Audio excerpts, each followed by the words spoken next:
So you're standing in between two worlds. And behind you lies everything you've ever known. The familiar, the comfort in the safety and the predictable knowing that if I do these things, everything's just going to be all right. I'm in control. But the thing is, you know that don't work for you anymore. And it hasn't worked for a long time. In front of you, there is something different. There's a call to adventure, a great expansive field of infinite love where all potentials and all possibilities are open to you. But that represents the unknown. It's uncharted territory. You've never been there before. There is no control in that space.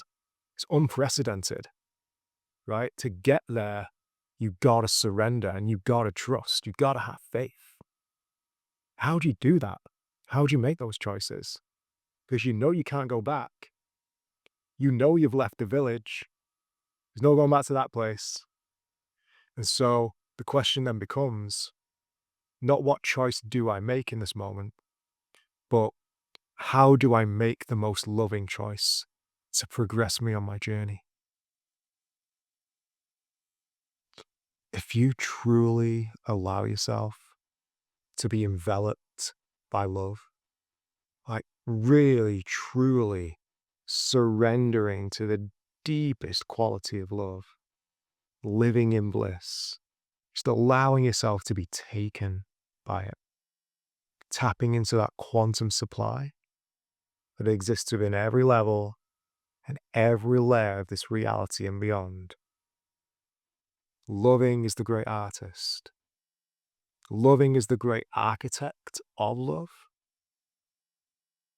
You find a different quality of being and a different quality of time. Because to be in that field of love is truly timeless. And that emanation frequency that you create in this present moment, that is your passport to even greater future present moments of now.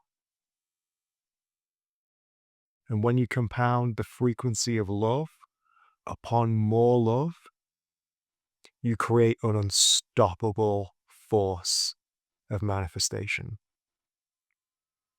That is the power that you have within you. We all have it. We all have a heart and we can all love. We all have that intent, right? We can all embody that. The question is, does my belief match that intent? Is my belief solid enough to sponsor that? That's playing the love game. And that's truly playing in the infinite. But the thing is, how do you get there? When the mind is so screaming and writhing in doubt, when you've got these tethers holding you back to a village which you think you've left, but you kind of like realize, "Ah, damn, I've not left it." How do you cut those cords? And how do you choose in that greater expression of love? How do you play your own love game? The big breakthrough for me came when I realized I needed to reclaim my sovereignty because I was just literally leaking the light everywhere, right? Choice is light. Sovereignty is light. Sovereignty is choice. And choice is sovereignty, right? That's the triangle we got going on. It's a triangulation of sovereignty, right? Sovereignty, choice, and light, all part of the same construct and part of the same concept. What I was doing, I was making unconscious choices, right? Which was undermining my sovereignty, which was causing me to leak light. And so in doing that, I was finding myself in a really deeply unhappy place because there was an unconscious part of me, a part that I was unconscious of, a part of my self concept that was making all these unconscious agreements. And all these unconscious agreements were fueling my relationship with the money system, with time. And so it was causing me to externalize my sense of safety, my sense of need, my sense of want. I was like, ah, if I have this thing, then I'll be all right. But the thing is, when I did that, I was placing my power outside of myself. I was trying to reach for external validation. That's the game, right? That's what this is. It's reversing the currency and the flow of love. So rather than trying to seek love from money, which is totally what I was doing, right? If money is here, if money is present, I'm free, I'm happy, all is good. But if you think about this, I'm going to say from a narcissistic supply concept, like bear with me here, this is like kind of a wild tangent, but narcissists require external validation, right? They can't provide themselves a form of self-love. And so if we just take the money and place that as the external validation that we're seeking, right? They are the avatar that we're projecting onto that we are expecting to receive something back from. And whilst it's here, whilst it's present, the illusion can go on, right? The facade continues. The fallacy is followed by some unwitting, unwilling heart. And I believe the heart is unwilling, right? The heart don't want to do this shit. The heart wants to love greatly, but the heart needs permission to open up into that beautiful, infinite wellspring of deep knowingness. It can only do that when it's witnessed. And so, as long as I was witnessing the money and placing my sense of safety and my sense of security within that, the heart did not have a say whatsoever in that conversation. Like, it just wasn't even there. But once I made that conscious choice, and believe me, I'm still making that choice. This is a process, not an event. Like, this is something that's requiring work and an ongoing devotion and commitment to do. I'm not complete on the journey yet, but I'm complete enough to be able to share enough of it in this way. And so once I began that process of drawing my light back in and back into myself, that's when the heart could start speaking. That's when a lot of the tension in my body released as well. Right, because I was getting headaches, I was getting aches and pains around my body, still am, like, popping up. Just before this video, I was getting some, like, kidney pain. I had some tests recently, nothing wrong with them. Psychosomatic, right? A lot of it is psychosomatic because of the way I'm holding myself, because of the way that I'm projecting onto things, because of the inability to hold my light, which is my self-love. That's the game, right? It's the love game. That's what we're playing. And once I realized that the greatest answer to the questions that I was asking of myself was just to love myself more, I released. I released a lot of it. And like we say, it's a process, not an event. It's a spiral. We go round and round and round and round.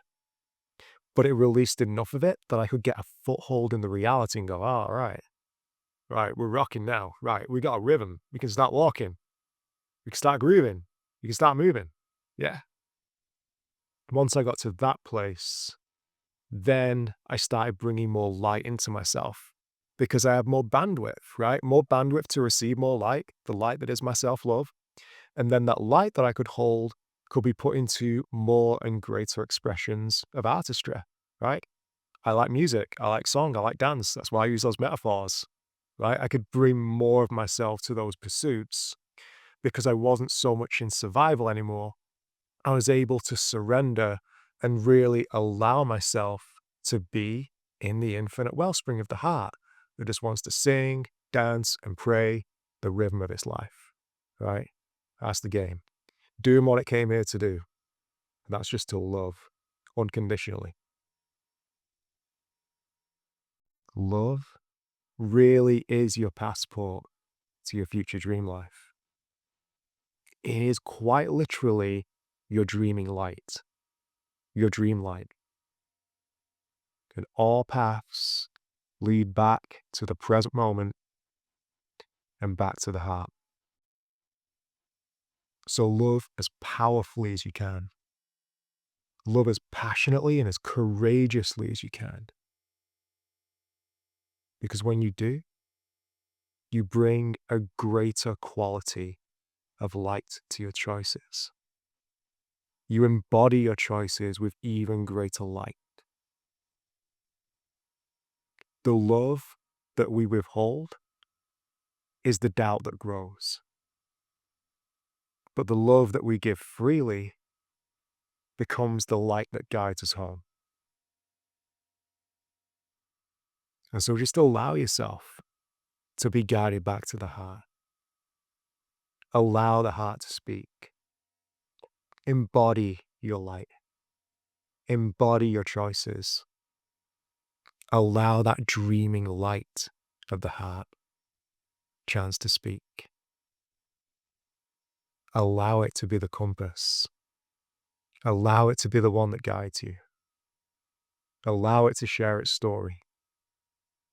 You came here to dream that story into existence. You came here to sing, dance, and pray your story into existence. We're waiting for you to share your dream light. What's it going to be? You going to sing? You going to dance? You going to pray? What is the rhythm of your life? What's it going to be?